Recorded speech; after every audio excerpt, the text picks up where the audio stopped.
시편 104편 1절에서 9절 말씀을 가지고 내 영혼아 여호와를 송축하라 라는 그런 제목으로 함께 은혜를 나누겠습니다. 송축하다 라는 단어는 히브리어는 바라크입니다. 바라크.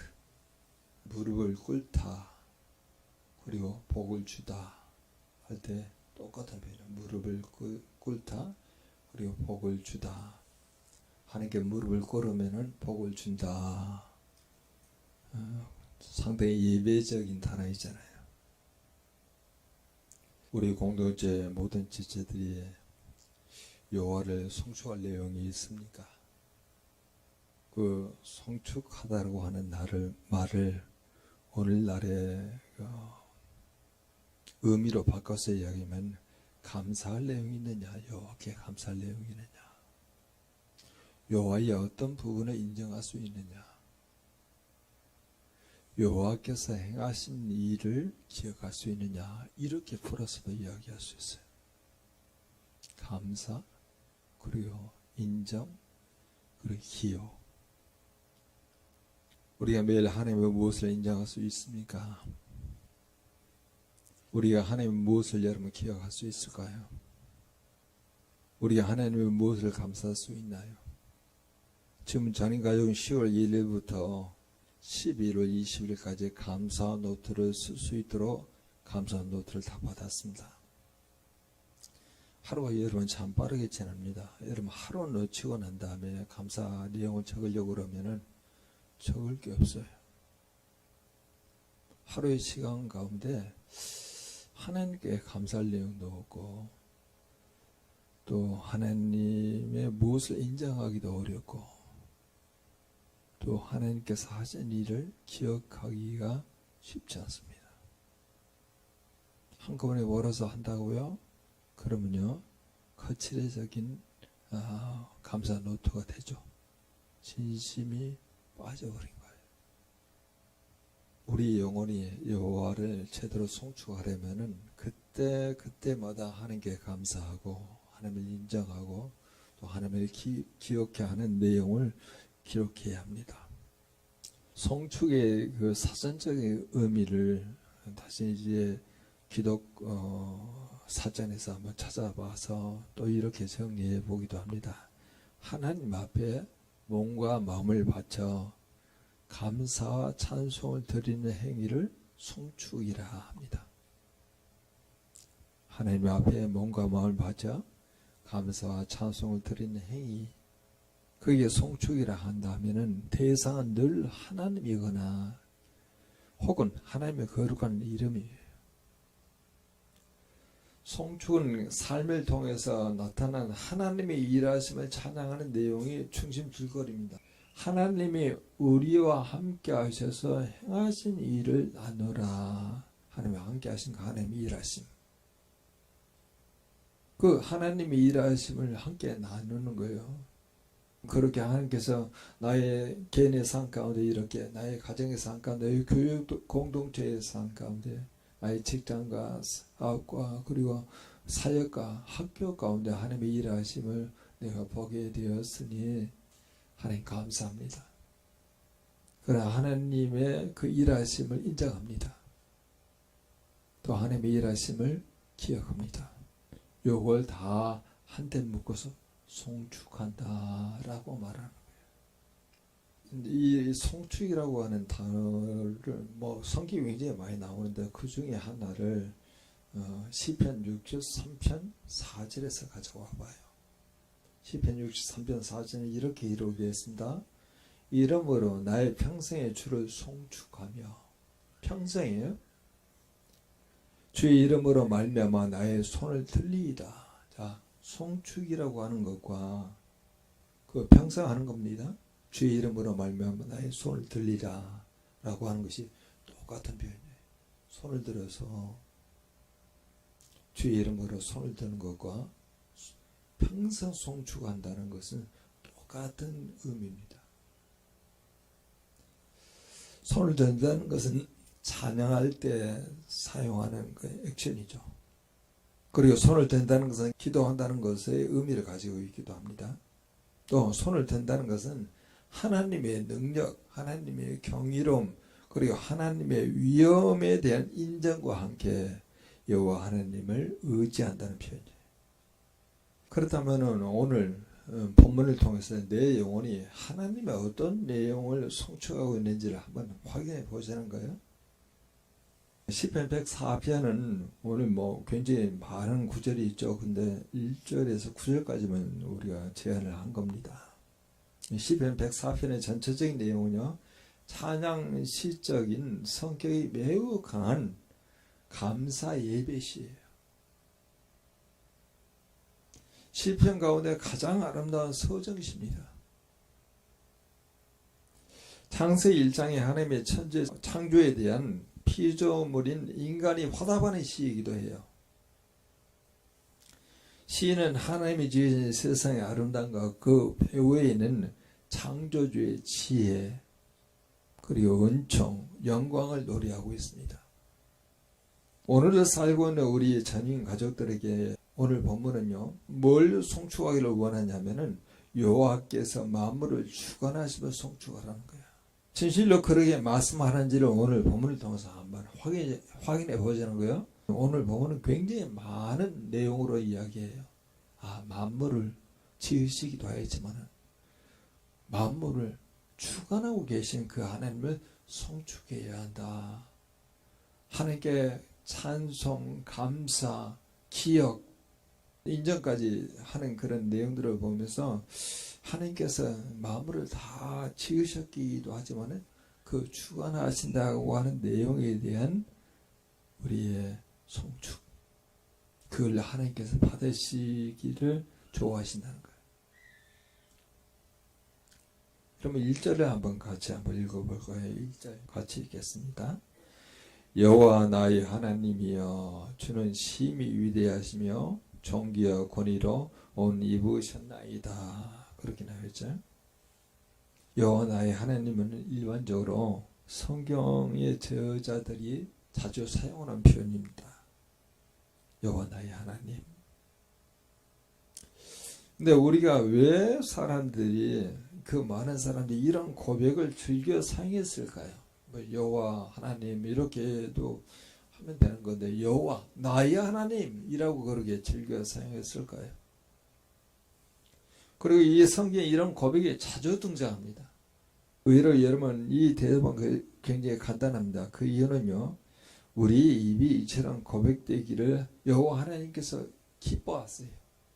여호와 나의 하나님, 여호와 나의 하나님. 누구의 하나님이 아니야?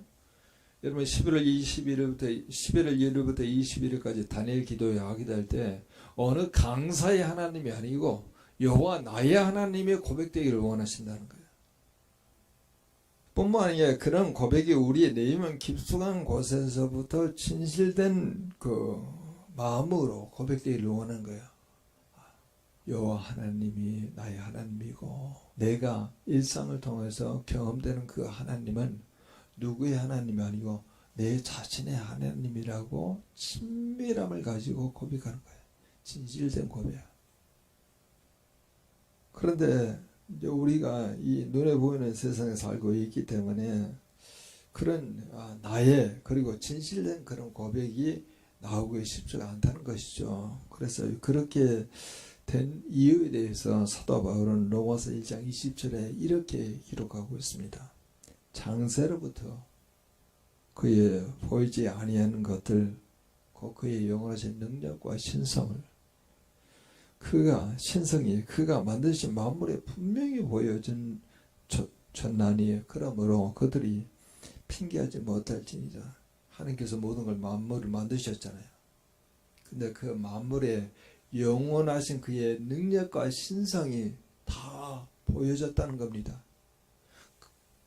이 앞에는 화단에 있는 국화를 보거나, 아니면 여러분들이 출애굽기에 나와 있는 굉장히 큰 돈나무를 보거나, 아니면 제 방에 있는 살아있는 그 난줄을 보게 될 때 하나님은 우리에게 말합니다. 영원하신 능력과 신성이 거기에 다 담겨져 있다는 거예요. 당연히 꽃이 피고 입이 나오고 열매를 맺는다 이렇게 생각하지 마시고 거기에 영원하지 않으면 능력과 신성이 다 보여지기 때문에 하나님이 없다 누구든지 핑계 못한다는 거예요. 하나님께서 창세로부터 당신이 지은 만물을 통해서 모든 사람들이 하나님을 느끼고 그리고 보고 알만한 수많은 표징을 주셨다는 말이에요. 이런 표징을 통해서 모든 사람들로 하여금 자신들의 입으로 하나님을 나의 주, 나의 하나님으로 고백하게 하셨다는 말입니다. 여러분, 우리가 아침에도 묵상하고 나의 주, 나의 하나님 이라고 고백하면서 나의 주, 나의 하나님이 나에게 어떤 말씀을 주셨습니까? 하나님께서는 수없이 우리에게 반복해서 말씀하시잖아요. 하나님이 주신 언약의 메시지를 본인이 이루어 가시겠다. 하나님이 주신 그 메시지는 땅에 떨어진 게 아니고 땅에서 다 이루고 난 다음에 다시 하나님께 돌아가는 말이에요. 그분은 영원하신 분이잖아요. 그분은 말씀이잖아요. 말씀으로 이 세상을 만드셨잖아요. 말씀으로 이 만물을 지탱하고 계시잖아요. 말씀이신 그 예수 그리스도가 말씀이 육신이 되어 우리 가운데 오셨잖아요. 우리는 예수 그리스도를 믿는다 그러면은 지금 이 순간에도 하나님 말씀이 들려하고 하나님 말씀대로 살아가야 할 그런 책임이 있다는 거예요.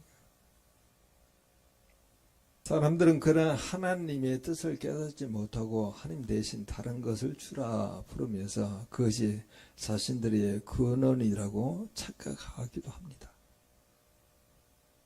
심지어 사람들은 썩어지지 아니하는 하나님의 영광을 썩어질 사랑과 그리고 새와 그리고 짐승과 기어다니는 우상으로 바꿔버리는 그런 잘못까지 다 저지르게 돼요.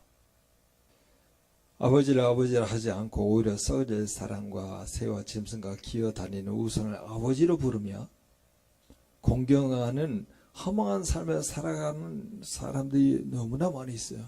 그리고 교회 안에 있으면서도 그 허망한 그런 삶을 살아가는 분이 없지 않아 있다는 거예요. 여러분 생각해 보십시오. 만약 우리의 자녀가 아버지를 부르지 않고 다른 사람을 아버지를 부르고 따라다닌다 하면은 얼마나 그 아버지가 마음이 아프겠어요. 그것은 우리 자신의 존재 자체를 부정하는 것이죠. 우리로 하여금 더할 나위 없는 그런 피탄과 절망에 빠지게 하는 일이 될 수도 있습니다. 이와 같은 그런 관계가 하나님에게도 그대로 적용시킬 수가 있어요. 하나님 아버지가 아닌 대상에 대해서 아버지 하나님, 여호와 하나님 이렇게 말할 때가 많이 있다는 거예요. 그래서 하나님은 오늘도 사람들이 당신의 주되심을 알기를 고대하고 또 그들로 하여금 당신을 깨달아 알도록 온갖 은혜로운 일들을 여호와 하나님은 지금도 지속하고 계세요. 계속 우리에게 은혜를 줍니다. 말씀에 대한 깨달음을 줍니다. 도전을 줍니다. 위로를 줍니다. 왜 주께로 돌아오라. 그렇다면 이런 하나님의 심정을 아는 우리는 어떻게 해야 할까요? 마땅히 하나님을 주라 고백하고 아버지라 부르며 하나님을 인정하는 삶, 하나님을 경외하는 삶, 또 하나님을 사랑하는 삶을 살아가야 합니다. 그리고 우리의 자신만 아니라 하나님을 알지 못하는 사람들, 또 하나님을 깨닫지 못하는 사람들, 그분이 아닌 허탄한 것들을 주라 부르며 아버지라 부르는 자들을 진리의 길로 이끌어서 참 주시고 참 아버지신 하나님께로 인도해야 합니다. 이걸 우리가 뭐라고 해요? 그게 전도라고 이야기하잖아요. 자, 그러면은 첫 번째 송축의 내용은요, 여호와께서 만물을 주관한다는 것에 대한 송축이에요. 만물을 주관한다. 그런데 오늘 본문에 그 만물을 주관하는 것이 굉장히 많이 내용이 나옵니다. 제가 하나님의 주관하심에 대해서 말하고 있는 내용을 찾아서 여러분들에게 알려드리겠습니다. 오늘 본문에 주는 심히 위대하시다라고 이야기하는데, 위대하시다라는 말의 속뜻은 그의 힘과 여호와 힘과 능력과 지혜와 지식이 무한하다 이 말이에요. 그 위대하심을 2절에서는 주께서 뭐라고 표현합니까? 빛을 입으셨다. 빛을 만드셨잖아요. 근데 오늘 본문에 빛을 입으셨다라고 이야기해요. 빛이 상징하는 바는 영광이에요. 그래서 여러분 가톨릭의 성인들을 말하거나 아니면 예수 그리스도의 초상화를 보거나 아니면 성자의 배후에는 이와 같이 아우라가 있잖아요. 빛의 아우라. 빛은요 영광을 뜻하는 건데, 오늘 본문은요 여호와께서 빛을 입으셨다 이렇게 말하는데, 이 말은요 여호와는 빛을 만드시는 분 아니라 대단히 영광스러운 분이시다라고 하는 것을 드러내는 거예요. 그리고 뭐라고 얘기합니까? 그런 대단히 영광스러운 분으로서 하늘을 휘장같이 치신다는 거예요. 하늘을 그냥 치셔요. 하늘을 치셔요. 3절에는 뭐라고 표현하고 있습니까? 하나님 물에 자기 누각의 들보를 얹으신다는 거예요. 누각의 들보. 들보는 기둥이에요. 물에 누각의 들보를 얹으세요. 여러분 실제 지구는요 펄펄 끓고 있는 용광로 같은 그 용암 위에 지구의 멘틀이 있어요. 멘틀. 지구의 표면이라고 하는 땅이 거기에 얹어 있어요. 밑에는 액체예요. 위는 고체입니다. 이 성경에 과학적으로 이게 쓰여 있지 않지만은 이 시편 기자가 그러기에 물 위에 누각의 들보를 세우셨다고 그러죠. 그리고 뭐라고 합니까? 구름을 자기 수레로 삼으세요. 바람 날개로 다니십니다. 4절에는 여호와는 바람을 자기 사신으로 삼으십니다. 사신 메신저로 삼으신다는 말이에요. 그리고 불꽃으로 자기 사역자를 삼으십니다. 5절에는 여호와는 땅의 기초를 놓아 영원히 흔들리지 않게 하신다. 이걸 여러분 과학적으로 말하게 되면 이게 말이 안 맞는 말이에요. 지구가 여러분 자전하게 될 때 속도가요 어느 정도였냐면 시속 1609km예요. 시속. 자전하는 거예요. 자기 스스로 자전하는 거. 자전뿐만 아니라 공전이 있잖아요. 태양 주위를 도는 공전이. 공전은요 시속이 107,160km예요. 얼마나 빠르게 돕니까? 여러분 그렇게 빠르게 도는데 땅이 요동하지 않는다고요? 근데 성경은 그런 요동하지 않는다는 거야. 이 원심력으로 막 다 뒤죽박죽 되지 않겠어요? 시속 그렇게 1609km이고 공전만 하더라도 이거 107,160km라고 하면은 흔들릴 수밖에 없잖아요. 바이크를 타더라도 그 속도가 이게 상상할 수 없는, 그건 아무것도 아니잖아요. 거기에 사람이 탔을 때 얼마나 심장이 밖으로 뛰쳐나올 정도로 그런 분위기인데, 오늘 본문에 뭐라고 합니까? 여호와께서 땅에 이슬을 놓아서 영원히 흔들리지 않게 하셨다. 이 말은요 히브리서의 말씀으로 이야기하는 만물을요 말씀으로 지탱하세요.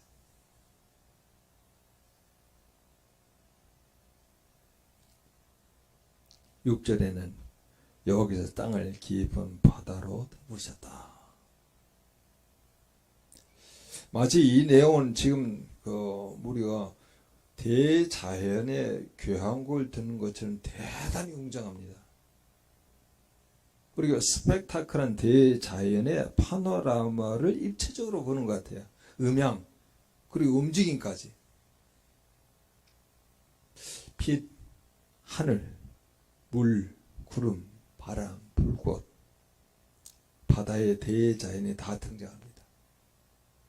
그런데 이 대자연을 하나님께서 다 주관하고 있다고 하는 것을 역력히 보여주고 있다는 거예요. 그러면 우리는 그 대자연 속에는 하나님의 형성으로 지음받아 우리는 그렇게 대자연도 꼼꼼하게 다 주관하고 있다고 그러면은 우리는 일상을 살아가면서 하나님 나의 삶을 주관하고 계시군요 라고 하는 그 내용을 충분히 느껴야죠. 그리고 그 하나님의 주관하심에 대해서 송축할 수 있어야 합니다. 하나님 인정합니다. 하나님 감사합니다. 그래서 우리는 여호와께서 만물을 주관하심을 송축하고 우리 자신도 주관하고 있음을 송축하는 거예요. 굉장히 큰 기도 제목이고 찬송 제목이에요. 두 번째로 이제 가게 되면요. 어떤 부분을 우리가 내 영혼아 여호와를 송축하라 라고 할 때 거기에 많은 말이 나올 거나 여러분 6절 후반부에 살짝 나와요. 6절 후반부 이렇게 나왔습니다. 물이 산들 위로 솟아오른다. 물이 산들 위에 솟아나요. 여러분 이 상태는 지금 어떤 상태냐면은 창세기 1장 2절의 상태하고 맞물려요. 창세기 1장 2절은 땅이 혼돈하고 공허하며 흑암이 깊음 위에 있고 하나님의 영은 수면 위에 운행하시느니라 이렇게 되어 있잖아요. 하나님의 영이 수면 물이 있잖아요. 근데 땅이 혼돈해요. 공허해요. 그리고 흑암이 깊이 있어요. 땅도 있어요. 그 물도 있어요. 땅과 물이 혼재되어 있는 거예요. 지금 이 혼재되어 있는 상태를 뭐라고 하면 케이오스라고 해요. 그걸 뭐라고 하면 혼돈이에요. 이거 분리가 안 돼 있어요. 땅을 바다가 덮었잖아요. 물이 있어야 할 곳으로는 물은 가야 하고 땅이 솟구쳐야 할 것은 솟구쳐야 하고 골짜기는 골짜기대로 이렇게 확실하게 윤곽이 잡히도록 그렇게 돼 있어야 하는데 지금 그렇게 돼 있지 않은 상태예요. 우리는 이걸 뭐라고 하면 원시적 혼돈이라 그렇게 이야기합니다. 물이 통제가 되지 않아서 산들 위로 솟아오른 거예요. 하나님은 모든 만물을 주관하실 뿐만 아니라 통제되지 않은 물을 말씀으로 다스려요. 그 말씀으로 다스리는 것이 여러분 7절에 나왔습니다. 이렇게 나와있죠. 주께서 물을 꾸짖습니다. 꾸짖는다 라고 해요. 물은 바다잖아요. 꾸짖어요. 그리고 꾸짖는 말을 7절에서 우레소리라 그렇게 말해요. 물이 이와 같이 산을 덮어버렸죠. 산들 위로 솟아올랐잖아요. 물이 있어야 할 곳을 모르는 거예요. 그러니까 이 물을 향하여 바다를 향하여서 하나님께서 꾸짖습니다. 우리 같은 소리로 꾸짖었어요. 이 내용을 예수 그리스도와 동일하게 이걸 재해내죠. 예수님께서 배에 오르십니다. 이 제자들에 따라 올라타요. 바다에 큰 놀이 일어나서 배가 물결에 덮이게 됩니다. 예수님 주무시죠. 고물에서 배 뒤편에서 주무시고 계시는데 제자들은 당황스러워하면서 예수님을 깨우며 주여 구원하소서 우리가 죽겠나이다 이렇게 소리십니다. 예수님이 잠에서 깨어나서 어찌하여 무서워하느냐 믿음이 작은 자들아. 그리고 그렇게 말하면서 곧 일어나 바다와 바람을 꾸짖습니다. 그럴 때 잔잔해져요. 제자들은 이걸 놀랍게 여기면서 이가 어떤 사람이기에 바람과 바다도 순종하는가 하면서 감동하고 감탄합니다. 자, 우리는 여호와께서 만물을 주관하시며 송축해야 합니다. 두 번째는 여호와께서 말씀으로 다스리며 송축해야 해요. 이제 마지막 본문이 남아있어요. 마지막 본문을 같이 한번 읽어보죠. 여러분 7절에서 9절까지 같이 한번 읽어봅니다.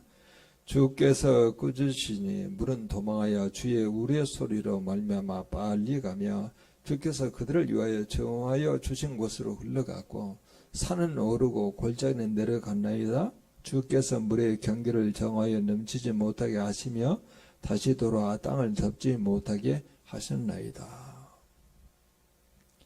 여호와의 말씀으로 뭘 잡아요? 물을 잡아요. 꾸짖잖아요.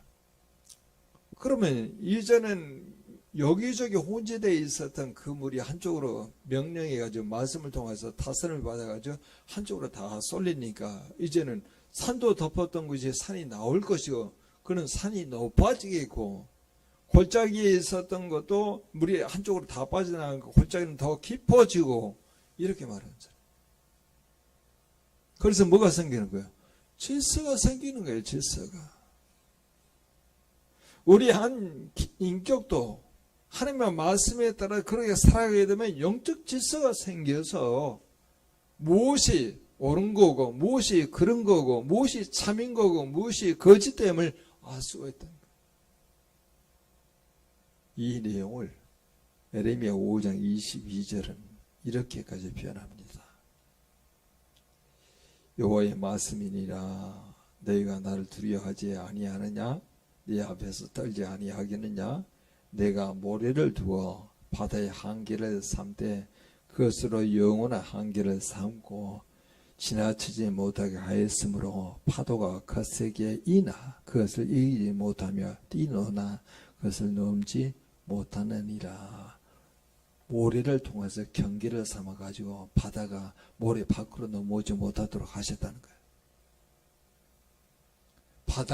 바다가 있어야 할 곳으로 머물게 하고, 땅은 바다가 한 곳으로 머물게 함으로 드러나게 하고, 그게 창세기에 나온 내용이 아니겠습니까? 물은 한 곳으로 모아서 그 물이 모인 것을 바다라 이야기하고, 바다가 된 그 물로 인하여서 땅에 드러난 것을 그걸 육지라 이야기하고, 물은 바다 쪽으로 모이고 땅은 드러나기 위해서 산과 골짜기가 이루어져서 한 자연의 조화를 이루면서 질서 있는 자연의 세계를 보여주고 있는 것을 오늘 마지막으로 이야기하고 있는 거야. 그럼 마지막에 우리가 하나님께 송축할 것은 바로 뭐냐면은 질서를 잡아가는 거야. 질서, 삶의 질서.